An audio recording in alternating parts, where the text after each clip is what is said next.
Aaron, can you first tell us what is your title and what do you do in Singapore? Right. So I am currently the director of the industry division in our Ministry of Trade and Industry.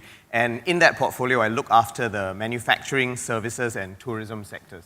Yeah. But I should add that I'm also part of a program where I move around different postings in government. So every 3 to 4 years or so, to keep us out of trouble, they move a few of us into different jobs so that we don't stay too long in a single place, and also figure out how the entire system of governance works. So basically, this is sort of like an equivalent of a management trainee program in the government, because they pick a few people who think are incredibly bright, who can take very, very important positions, but they want them to get experience. So someday, when he becomes the prime minister, we can all say we met him here first. Sometimes some slip through the net as well. Yeah, okay, fine. I don't care how you get there. If you get there, we'll be happy.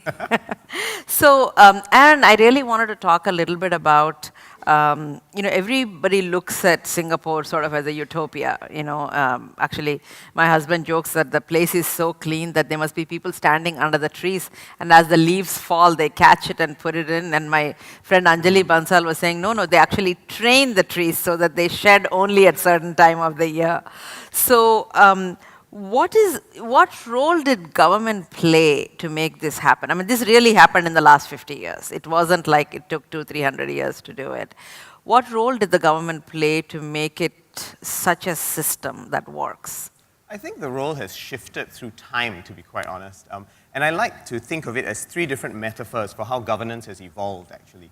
If you think of it at the start, right, we had a system that was very, very central direction. And it was necessary in the 50s and 60s because after we became independent in 65, we didn't even expect to become independent. Right? So after being thrust into this process, we really found, I think, that we needed a very systematic, fairly structured approach. And that, I think, was government as a control tower. To use the metaphors of Anne-Marie Slaughter from Princeton University. Yeah. Control tower because we had all the information that was necessary. We had to galvanize and canvas that information as well, and then find ways to make a system work out of pretty much nothing. But that evolved quite significantly along the way, because now that we're dealing with more enabled technology, with citizens who are much more educated, I don't think we can adopt a pure central direction model entirely. What we are finding we have to do now is government has to be a platform that facilitates, that aggregates, and that engenders the whole of the system, the whole nation coming on board in collective efforts. And one of those examples actually is what we call our smart nation effort, the effort to become a smart society, a smart economy, and to have smart government, all harnessing the potential of digital and disruptive technology. And that involves a whole of nation approach. It's not just the government, not just business, not just civil society, but everybody actually coming together in a very concerted effort. And I think one of the things is that, I've met with people from EDB, STB, various things, and I find that it's very young, smart people who are on all these positions. So I think the government went about a very systematic way of bringing smart people and then paying them with some parity. And you told me a little bit about how the government decides how to pay people who work in the government. Do you want to share a little bit about that? Yes, I won't bore you with the very, very detailed financial model, but essentially the system is to make sure that there is some level of what you call parity with the private sector. Now, that doesn't mean I earn as much as a consultant or an investment banker, far from it. What we do is we take a few earners in key professions like law and accounting and a few other key ones in the country, and then we take the average of that wage, and 2/3 of that average becomes the benchmark for what we think particular people at a certain level in government need to earn. And then once we've got that level pegged, we peg the rest of the salaries along that kind of a spectrum. And what's useful with that is we don't pay exactly the same as the private sector. In fact, there is a bit of a discount. I think we enjoy the fact that public service work involves a certain amount of intrinsic motivation as well. Yeah. And so we recognize that and don't pay as much as the private sector does. But we do make sure that there's enough parity, that there isn't a disincentive for young, energetic, and hopefully restless people to come into government and contribute where they can. And also, the government invests in sending people for studying, etc. And you are actually heading to Oxford soon, etc. So I think they send them and bring them back. So continuing on that, what sort of public-private partnerships do you do as part of this evolution? What are some of the PPP models you guys have adopted? There's a whole range of models, to be honest. I mean, there are some where the government will set up advisory processes where we then canvass perspectives from as wide a range of different sources as possible, and that will include civil society and businesses. One recent example of that is what we call the Committee on the Future Economy, chaired by our finance minister, and that involved a very large steering committee made up of actually only 6 politicians, but then lots of other private sector representatives as well, bringing in industry views so that we could enrich our policy making with their perspectives. But sometimes we also have them sit on the boards of our public entities. That, I think, infuses their perspectives in a much more direct way in terms of how things actually run themselves. But we also do a lot of ground-up, focus group discussions, a lot of sessions where there are informal interactions, and then other processes whereby we might engage a person for the specific expertise that they bring on a particular project. So it's a very, very broad spectrum, I think, of possibilities, and depending on which one works best for different projects, we'll use that model.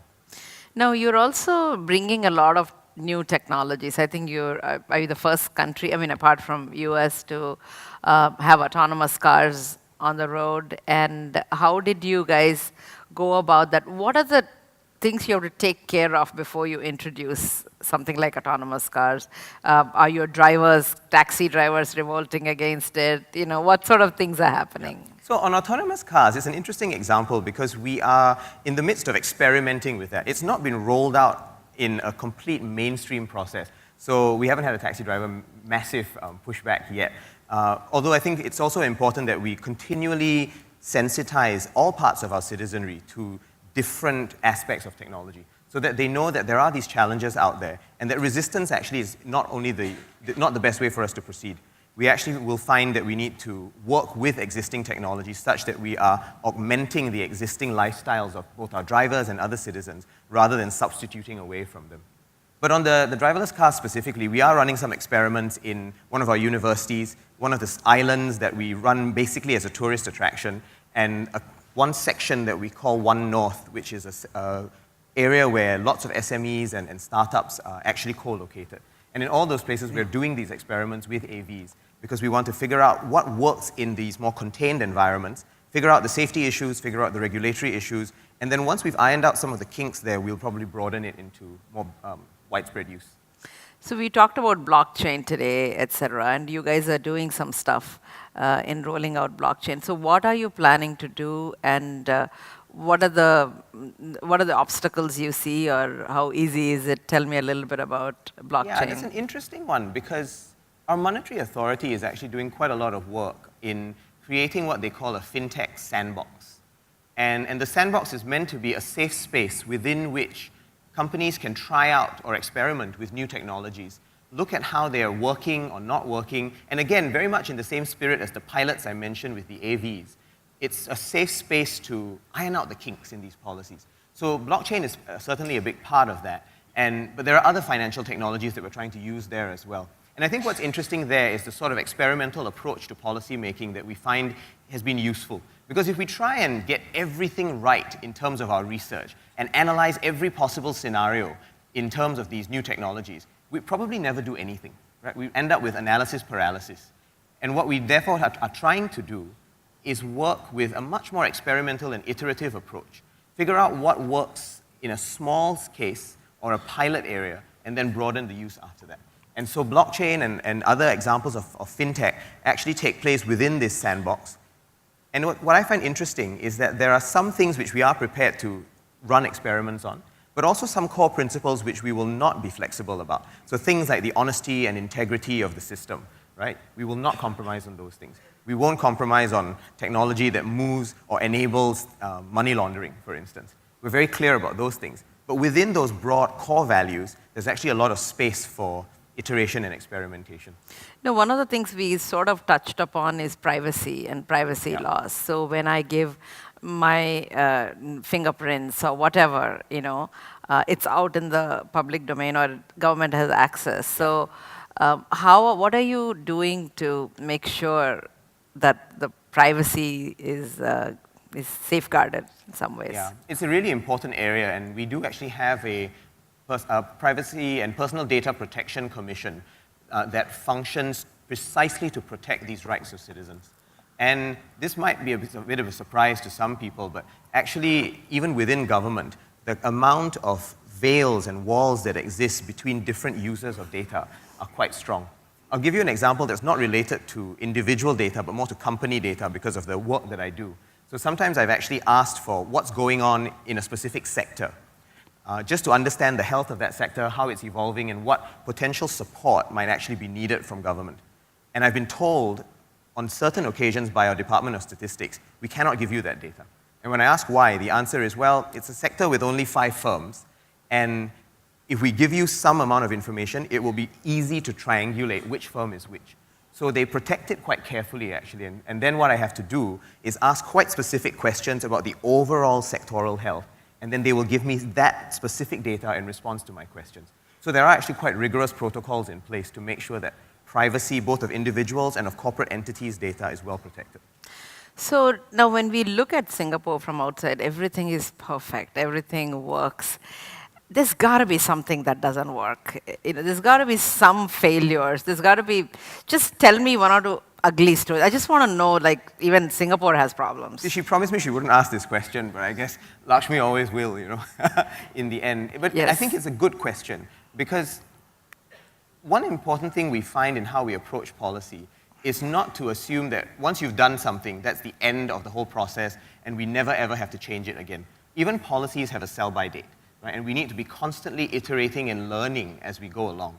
So one example of things that we've had to change, to be quite honest, and this isn't really a technology policy, but I think it's an interesting one, was some of our approaches to bilingualism.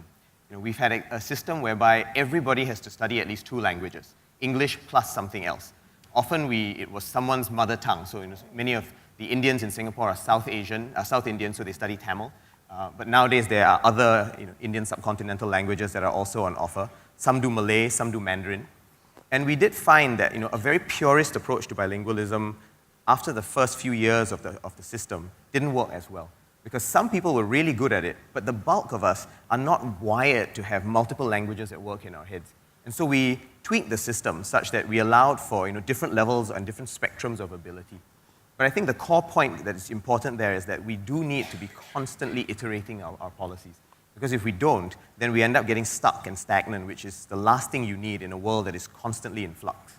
One of the things that I've been told, when we've been working in Singapore, etc., is that there haven't been any original idea companies that came out of Singapore. Entrepreneurship still is an issue. It's still there's a fear of failure or, whatever, Yeah.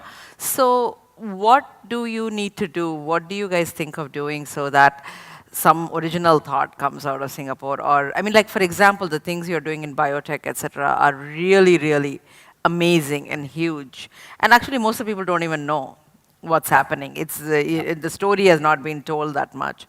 So what are you doing to have individual entrepreneurs and startup ecosystem to be very strong?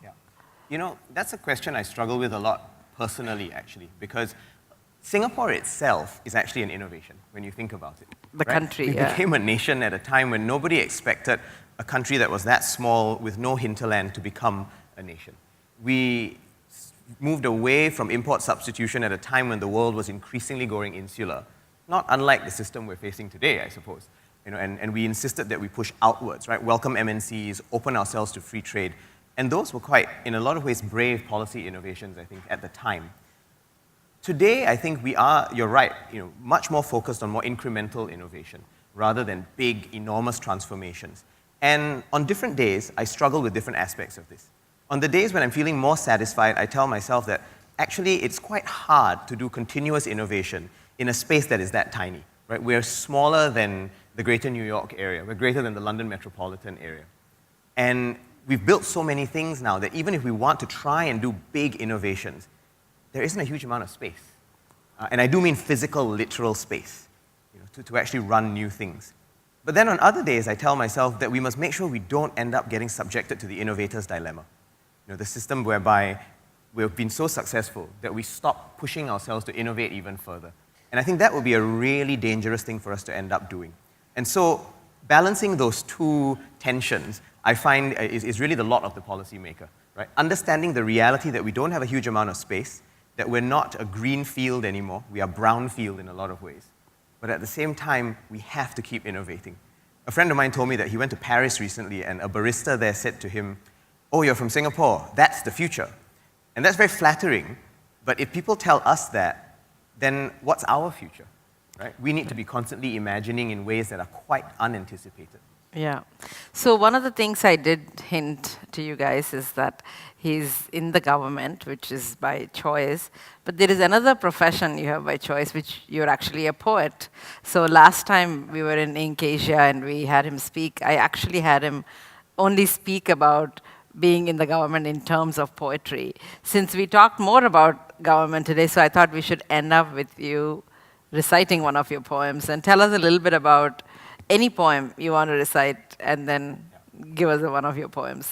Thanks. And Lakshmi was very kind. She warned me about this question because she knows that my mind is like a vat, and I don't remember things well. I've decided a long time ago that my brain was built to think rather than to remember, and it's best if I just write stuff down. You would definitely fail the Indian education system. Quite possibly, yes, quite possibly.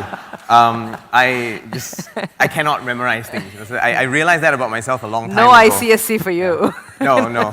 So I guess I was born in the right country after all. But this is a poem that is about many of the things we've spoken about today. It's a poem about experimentation, about being and enjoying the process of something rather than just the outcome or the destination. And it's also a poem about balancing tensions and polarities, because I find that most of life actually is about how we straddle and navigate those contradictions. Scott Fitzgerald once said, that the test of a first-rate intelligence is the ability to hold two opposing ideas in the head and continue to function. Yeah. And this is a poem about how we can continue that functioning even if we are, or feel that we are torn apart by different contradictions. So this is called 5 Forms of Modern Prayer. It's 5 different ideas about how we can pray today, and hopefully survive in a world that is increasingly complex and uncertain. Part 1. I pray today not for happiness, salvation, or the attainment of a distant heaven, but the patience to savor your constant work in progress, experimental, iterative, created in far more than 7 parts. Part 2. I pray for acceptance that some things we can know only as we do in dreams, with dewdrop certainty that dissolves in the morning sun. Part 3. I pray for faith to reach reconciliation to the reality that sometimes we must meander through the curves of a question mark before reaching full stop finality. Part 4. I pray for the ability to enjoy journeys, occasionally shed dying human skin, and remember that in 7 years, everything and nothing about me will have changed. I pray to understand how I am, was, and one day will, might, or could be.